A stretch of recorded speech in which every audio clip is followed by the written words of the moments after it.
Good afternoon, everyone. Derek from the Rangers Review here with your Daily Rangers News Bulletin this Thursday, the 24th of April. I hope you're all having a cracking Thursday.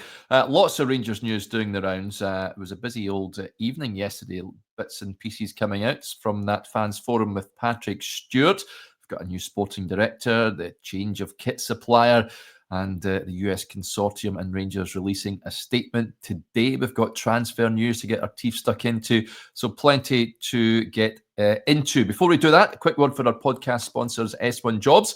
If you're looking to hand in your transfer request, head over to S1 Jobs and upload your CV today. With thousands of jobs across Glasgow, Edinburgh, and the surrounding areas, you'll find the one at S1 Jobs. Right, we'll kick off with news you may have seen on the website earlier on from our very own Joshua Barry, and reporting that Rangers are interested in signing Dundee's Josh Mulligan, who is out of contract at Dens Park this coming summer. The 22-year-old also said to be attracting interest from clubs south of the border in the English Championship. He's a versatile player, can play either in midfield or at fullback, right fullback in particular.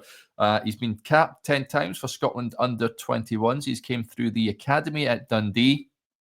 Signed a contract extension, 2-year contract extension at Dens back in the summer of 2023.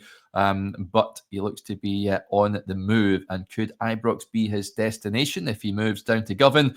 He could join his Dundee teammate Lyle Cameron, who, of course, already signed that pre-contract. He will team up with Rangers at the end of the campaign. Joshua has done a deep scouting report on Mulligan, so I'd urge you to go and check it out over on the website, folks. But it's an interesting move should it come off. Now, I think Rangers need to look at bringing in a player on that right side. James Tavernier isn't getting any younger. We have seen him deployed as a right-sided centre-half this season. I think if James Tavernier remains at Rangers next term, then that we could be looking at that on a more consistent basis, and Rangers looking to fill that right-back void. Dujon Sterling has been injury-prone for much of his time at the club, so he's not someone that they can rely upon. Could this lad be the answer? Let us know in the comments, folks, if you're for this sign, if you reckon it would be a good move. I'm interested to hear your views on that. Now, the big news, as I touched on yesterday, was the announcement of Kevin Thelwell, the Everton Director of Football, who will be arriving at Rangers in the summer upon the expiry of his contract at the Toffees to take up the sporting director role. The 51-year-old has been at Goodison for just over 3 years now.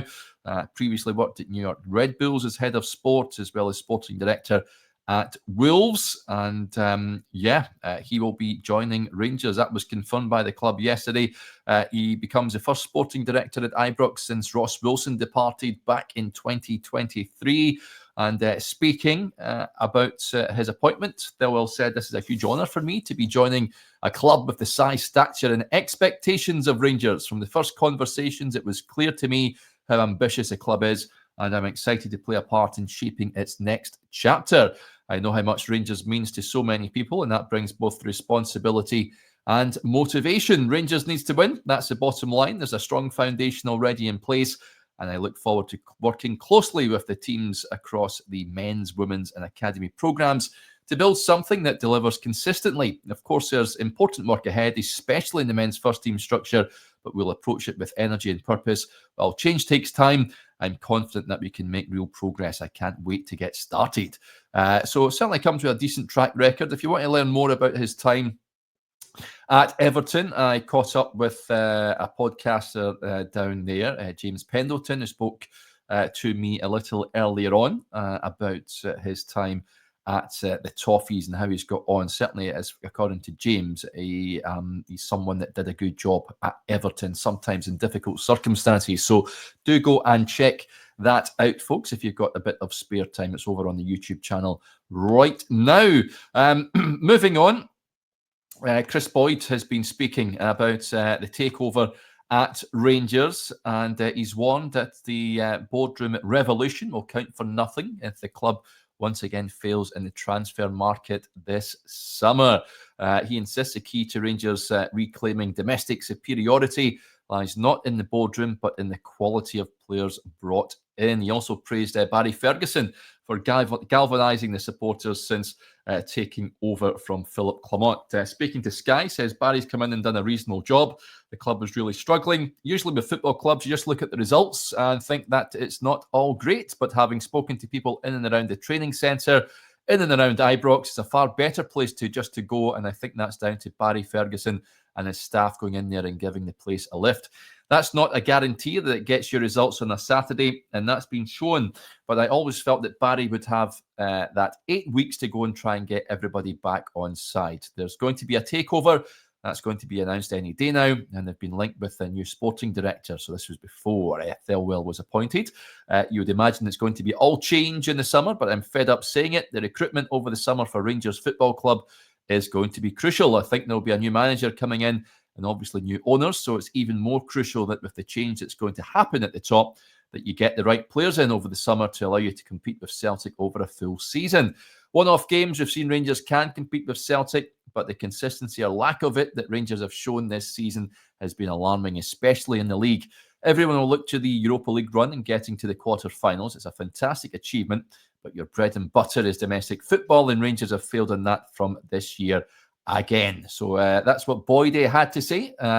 Listen, it doesn't take Colombo to recognise that Rangers need players of quality in the summer. The squad is nowhere near good enough to challenge for domestic honours. Another season without silverware cannot continue.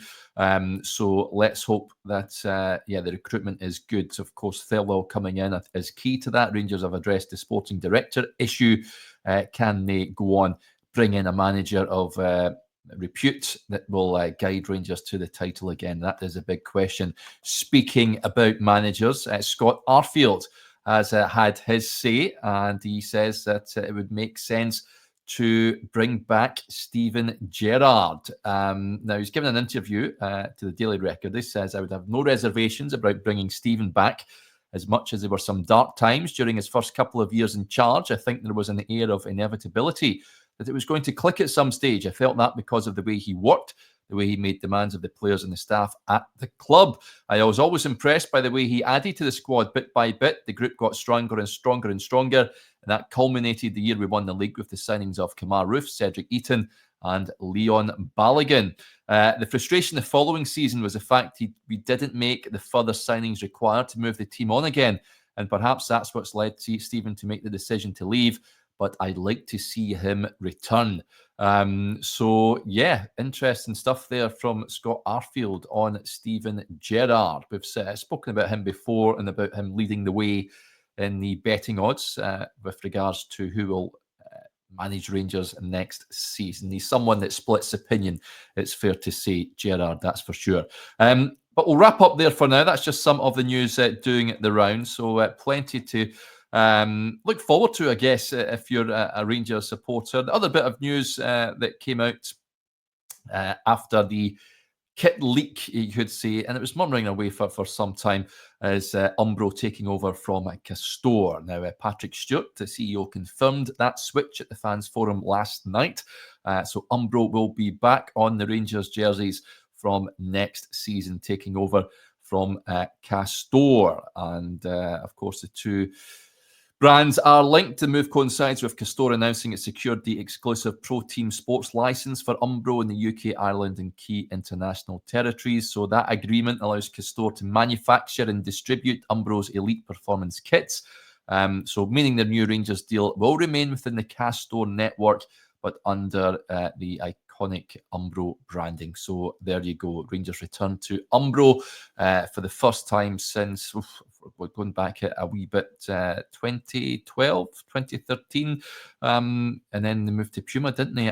Not long after that. So Rangers returning to Umbro. Right, that'll do us there. Big thank you to you all for tuning in as ever. We will be back tomorrow morning. News. We will have your news bullet. There will be a press conference reaction. We will hear from Barry Ferguson tomorrow ahead of that game away to St Mirren. We should hear from him around about 1:30 tomorrow. So keep your eyes peeled for that. We'll be back, of course, for the morning briefing at 9:30, as ever. So yeah, tune in for that if you can. Right, enjoy your Thursday, folks, and we'll speak to you later. Bye for now.